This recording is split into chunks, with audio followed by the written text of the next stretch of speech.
નમસ્કાર વિદ્યાર્થી મિત્રો, હરિદર્શન સ્કૂલ દ્વારા આયોજિત ધોરણ 12 એસપી ની ઓનલાઈન વિડિયો સિરીઝમાં હું રીતેશ સર આપ સર્વ વિદ્યાર્થી મિત્રોનું હાર્દિક સ્વાગત કરું છું।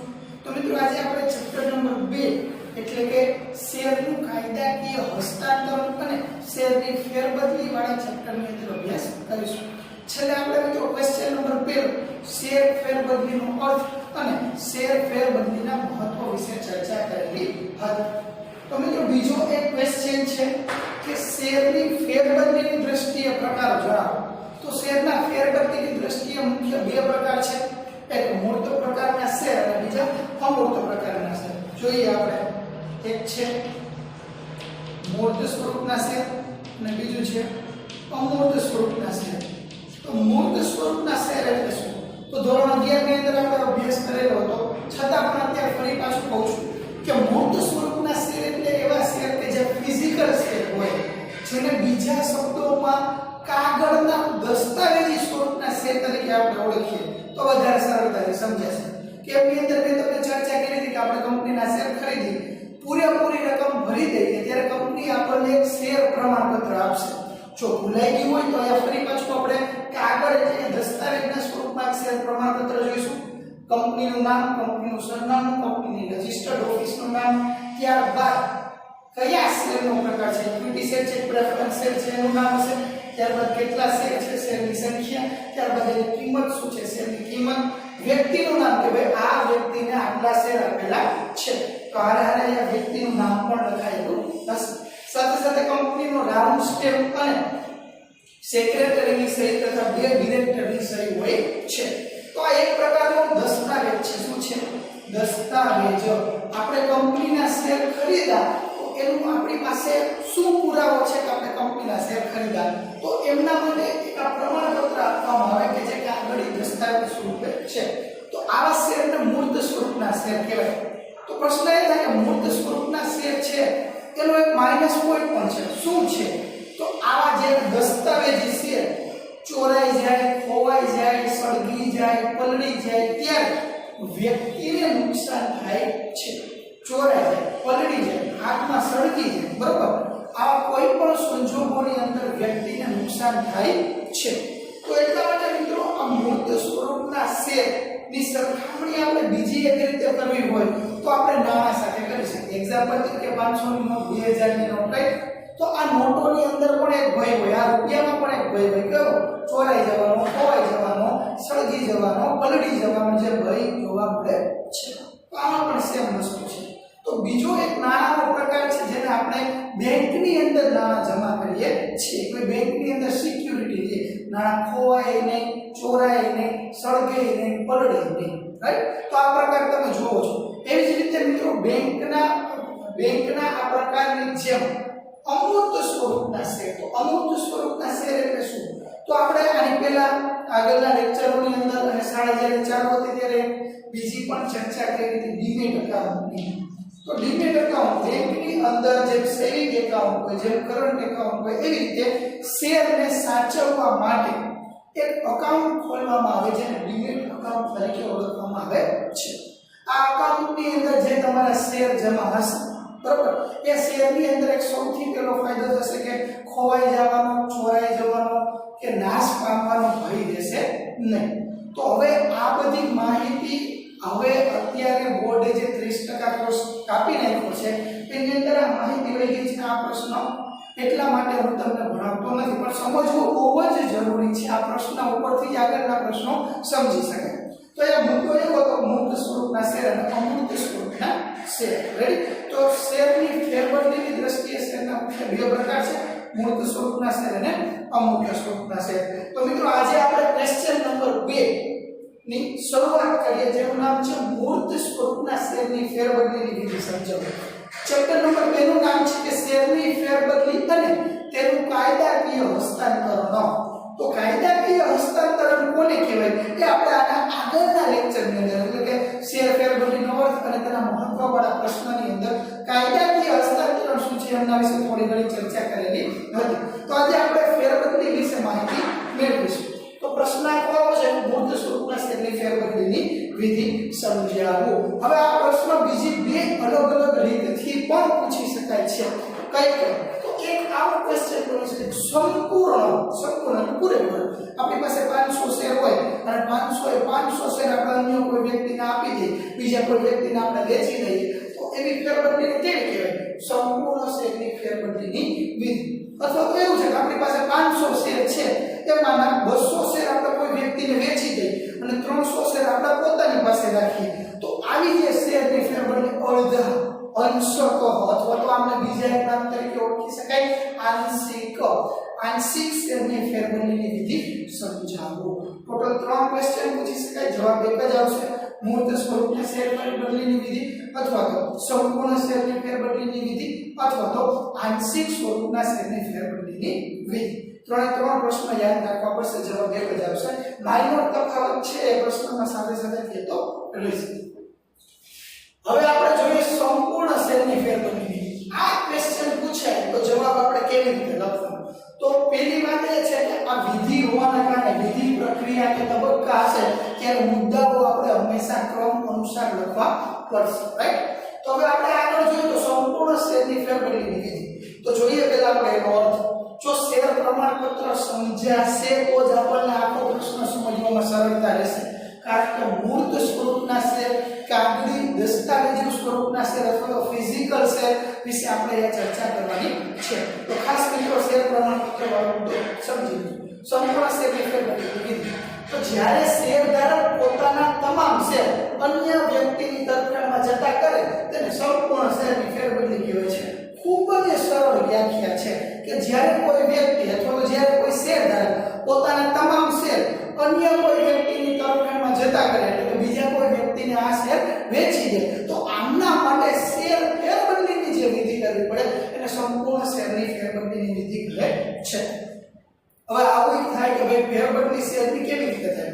તો એક્ઝામ્પલ તરીકે જેમ આપણું જમીન, મકાન, આપણે કોઈ ટુ વ્હીલ, ફોર વ્હીલ લીધું, આપણી મિલકતો આપણે વેચી દઈએ અને બીજા વ્યક્તિના નામે જેવી રીતે આપણે ટ્રાન્સફર કરી દઈએ, બરોબર, ફેરબદલી કરી દઈએ, એવી જ રીતે મિત્રો આપણે આ શેરની ફેરબદલીની બાબતો સમજવાની છે.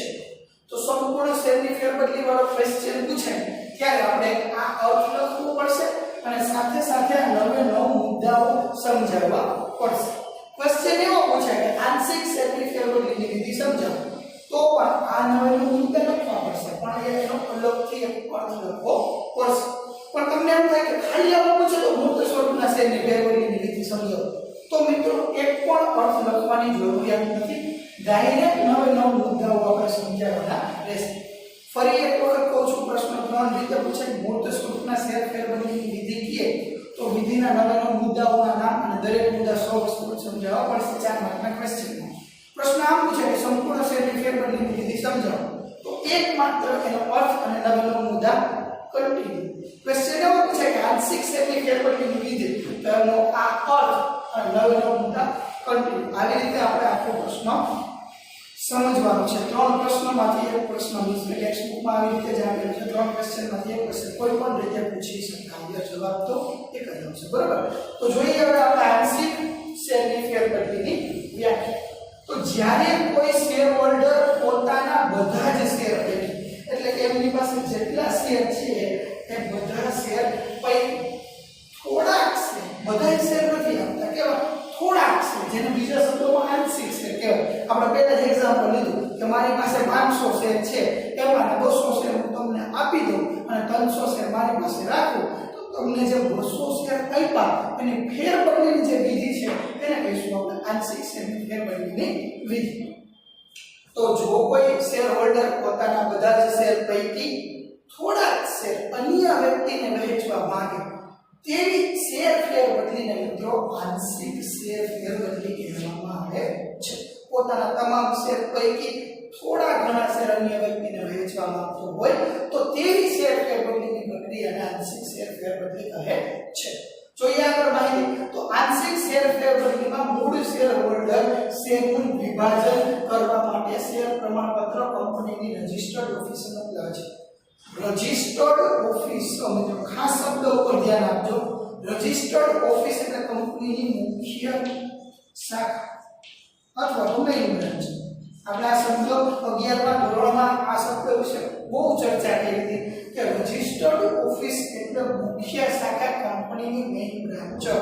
તો એ શું મોકલવું પડશે? આંશિક સ્વરૂપના શેરની ફેરબદલી કરીશું તો જે શેર હોલ્ડર શેર એક્ઝામ્પલ તરીકે હું છું, મારી પાસે 500 શેર છે, 200 શેર માટે તમને દેવા છે, તો શેરનું વિભાજન કરવા માટે મારી પાસે 500 શેર છે, 200 શેર તમને આપવા છે, તો શેરનું વિભાજન કરવા માટે આ શેર પ્રમાણપત્ર કંપનીની રજિસ્ટર્ડ ઓફિસ એટલે મુખ્ય બ્રાન્ચે મોકલવામાં આવે છે. અહીંયા મેં જો લખ્યું છે શેરની સંખ્યા. એક્ઝામ્પલ તરીકે મારા નામે 500 શેર છે.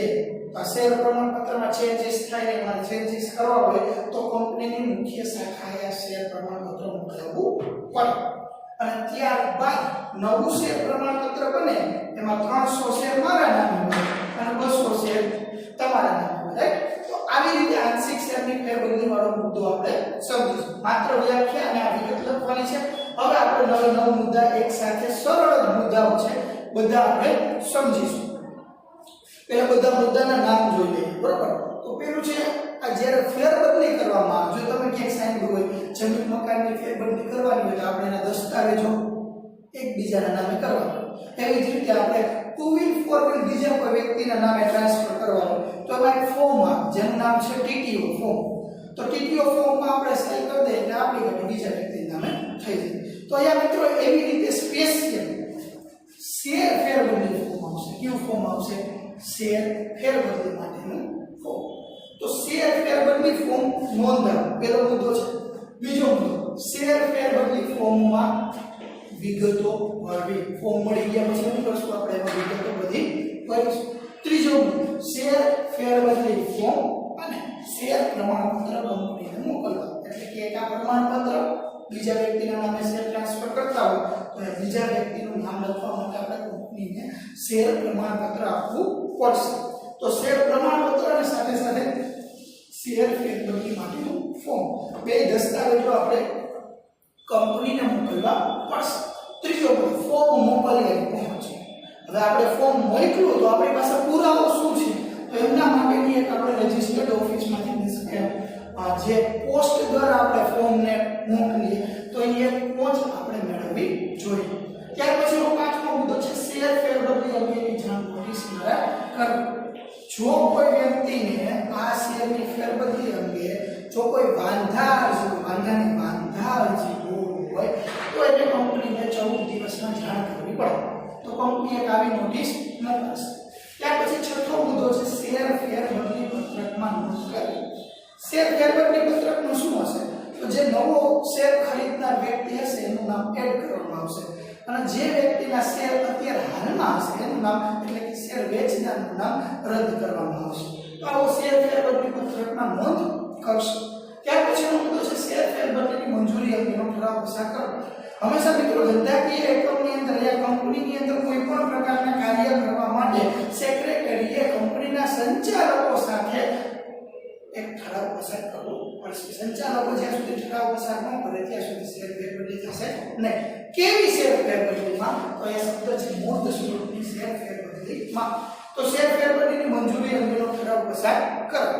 એમના માટે આપણે આમને કદાચ એક રાઉન્ડ ટેબલની અંદર જોયો તો મુદ્દો છતાં આ ફરી એક વખત બતાવ્યો બધાને ધ્યાન રહ્યા કે રાઉન્ડ ટેબલની અંદર કંપનીના બધા સંચાલકો બેઠા હોય આવી રીતે, રાઈટ? અને એક ઠરાવ પસાર કરવામાં આવશે. શેનો? તો ભાઈ શેર ફેરબદલી માટે. બધા આપણે આ મૂવીની અંદર ક્યાંક જોયું જ છે કે બધા રાઉન્ડ ટેબલમાં કંપનીના બોર્ડ ઓફ ડિરેક્ટર બેઠા હોય, ચર્ચાઓ કરતા હોય, તો એવી રીતે એક ઠરાવ પસાર કરવામાં આવશે. ત્યાર પછીનો મુદ્દો છે સભ્ય પત્રકમાં નોંધ કરવી. તો ઘણા બધા મિત્રોની થશે સાહેબ સભ્ય પત્રક એટલે શું? તો આપણે મિત્રો ચેપ્ટર નંબર 4 સભ્ય પદ વાળા ચેપ્ટરની અંદર જોયું કે સભ્ય પત્રક કોને કહેવાય.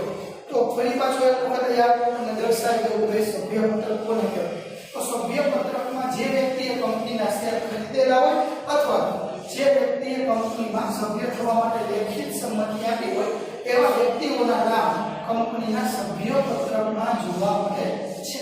તો આમાં શું હોય છે? તો કોઈ આપણે કંપનીના 3 નામ એક્ઝામ્પલ તરીકે 500 શેર ખરીદ્યા તો 500 શેર ના માલિક એ આપણું શું હશે?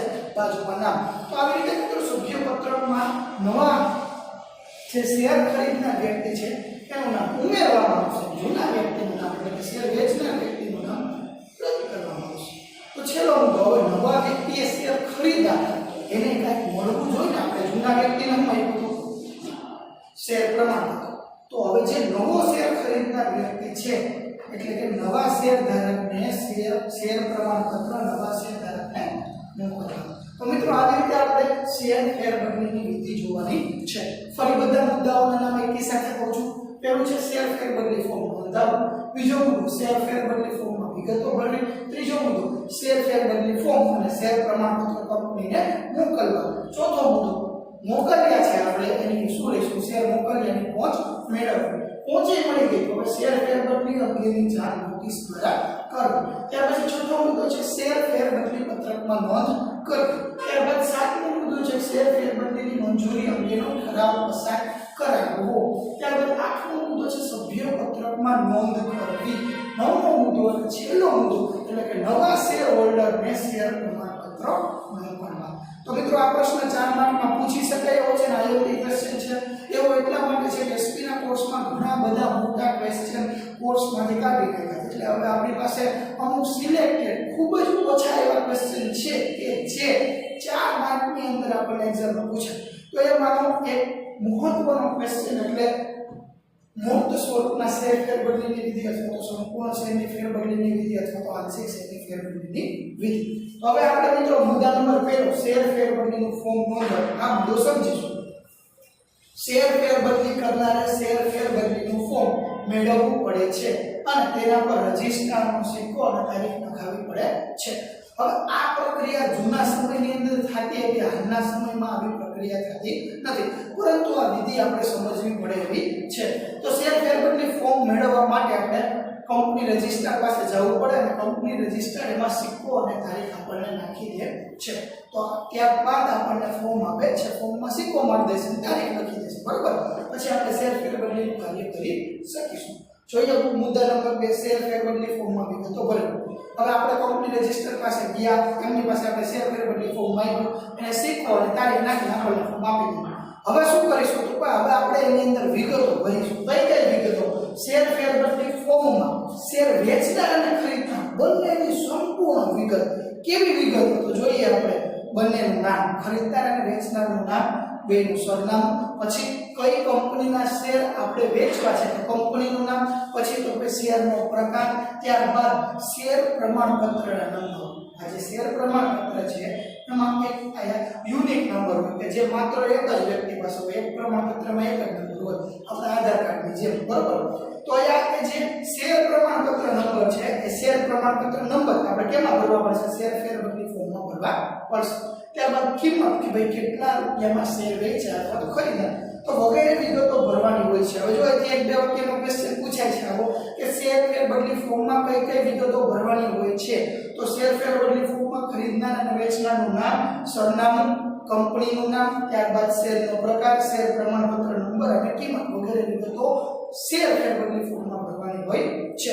આગળ જોઈએ તો તેમાં નિયમો પ્રમાણે જરૂરી સ્ટેમ્પ લગાડી સાક્ષીની હાજરીમાં સહી કરવી પડે છે.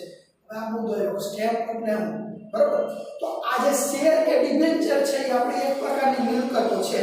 આપણે આવું ક્યાંક સાંભળ્યું હોય કે જમીન મકાનના દસ્તાવેજ ઉપર આપણે સ્ટેમ્પ ડ્યુટી લાગે તો એ આપણે ભરવી પડે. એવી રીતે આપણે 2 વ્હીલ 4 વ્હીલ વેચીએ તો એમાં આપણે સ્ટેમ્પ ડ્યુટી ભરવી પડે. તો શેર એ એક પ્રકારની મિલકત હોવાના કારણે જેની કિંમત નક્કી થાય, એક્ઝામ્પલ તરીકે 100 રૂપિયાના શેરનું આપણે સેલિંગ કરી તો એના ઉપર 1 રૂપિયા જેટલી આપણે સ્ટેમ્પ ડ્યુટી ભરવી પણ એક્ઝામ્પલ આપ્યું છે, બરાબર. તો આવી રીતે આપણે શું કરવી પડશે? સ્ટેમ્પ ડ્યુટી ભરી અને સાક્ષીની સહી કરવી પડશે. સાથે સાથે શેર ફેરબદલી ફોર્મની અંદર સાક્ષીનું નામ, સાક્ષીનું સરનામું અને સાક્ષીનો વ્યવસાય વગેરે માહિતી પણ જણાવવી પડશે. તો મિત્રો અહીંયા બે મૂર્ત સ્વરૂપના શેર ફેરબદલી અથવા તો સંપૂર્ણ શેર અથવા આંશિક શેરની ફેરબદલીના બે મુદ્દાઓ જોયા. હવે પછીના નેક્સ્ટ લેક્ચરમાં બાકીના મુદ્દાઓ વિશે ચર્ચા કરીશું. Thank you.